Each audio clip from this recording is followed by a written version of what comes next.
ഞാൻ ഇവിടെ പുതിയതായിട്ട് ഇനി ടെക്നിക്കൽ എറർ വല്ലതും ആയിരിക്കുമോ? ഒന്നുകൂടെ ബെല്ലടിച്ചോ.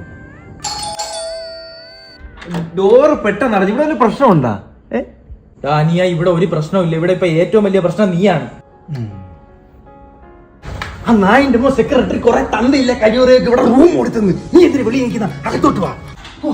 എന്റെ മാധവ, എന്താ ആ കഴിവേറിന്റെ മോൻ വേറെ ഏതാ കഴിവേറിലേക്ക് റൂം കൊടുത്തു. അല്ല നിന്റെ കൂടെ നിൽക്കുന്ന ആര്? നീ ആരാ? ചേട്ടൻ നേരത്തെ പറഞ്ഞ തന്തയില്ല കഴിവോടാ മോനെ. ഭാഗ്യം, അപ്പൊ തെറ്റിയില്ല. ഡേയ് സുധു, ഞാൻ എവനെ ഇപ്പൊ പുറത്താക്കിയുള്ളൂ. നീ എന്തിനു വീണ്ടും വിളിച്ചോണ്ട് വന്നത്? നായിന്റെ മണ്ണി ഇവിടുന്ന്. എന്നാലും വീട്ടിന്റെ അകത്ത് കയറ്റിട്ട് അവനെ ആട്ടി ഇറക്കണ്ടായിരുന്നു. പിന്നെ നീ നേരത്തെ ആട്ടി ഇറക്കിയതാ? ഞാൻ വെളിയിൽ നിന്നല്ലേ ആട്ടി ഇറക്കിയത്. വെളിയിലുണ്ടെങ്കിൽ അകത്ത് കയറി വാ. എനിക്കറിയാം നിങ്ങൾ എന്നെ തിരിച്ചു വിളിക്കും. കാര്യം എന്നെ പിണക്കി വിട്ടവരൊക്കെ ഇപ്പൊ എന്റെ ഫ്രണ്ട്സാ. അങ്ങനെ അത് മര്യാദ. ഇനി ഇരി. ഞാൻ അപ്പുറത്തെ പോയി താമസക്കാരനാണ്. അതിനിപ്പോ ഞങ്ങൾ ഇവിടെ ഇറങ്ങണം. തമാശ. ഇത് നമ്മളെ സീനിയേഴ്സിന്റെ ഒരു റാഗിംഗ് ആണെന്ന് വിചാരിച്ചാൽ ഞാൻ എയർഫോഴ്സിലായിരുന്നു. ഞാൻ ഡോക്ടറാണ് കേട്ടോ. ഈ ഡോക്ടർ എന്ന് പറയുമ്പോ ഡോക്ടർ എന്ന് പറഞ്ഞാൽ ഡോക്ടർ.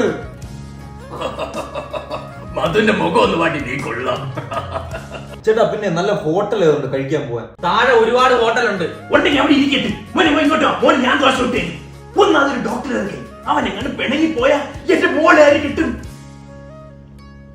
മോളം കെട്ടാൻ ആര്? പോണക്കള്ള, നീ അടിക്കോ? ചെറുതായിട്ടൊക്കെ അടിക്കും. എന്നാ പിന്നെ വാ, ഇന്ന് നിന്റെ ചെലവ്. അപ്പൊ ഇന്ന് മരുമോന്റെ ചെലവില്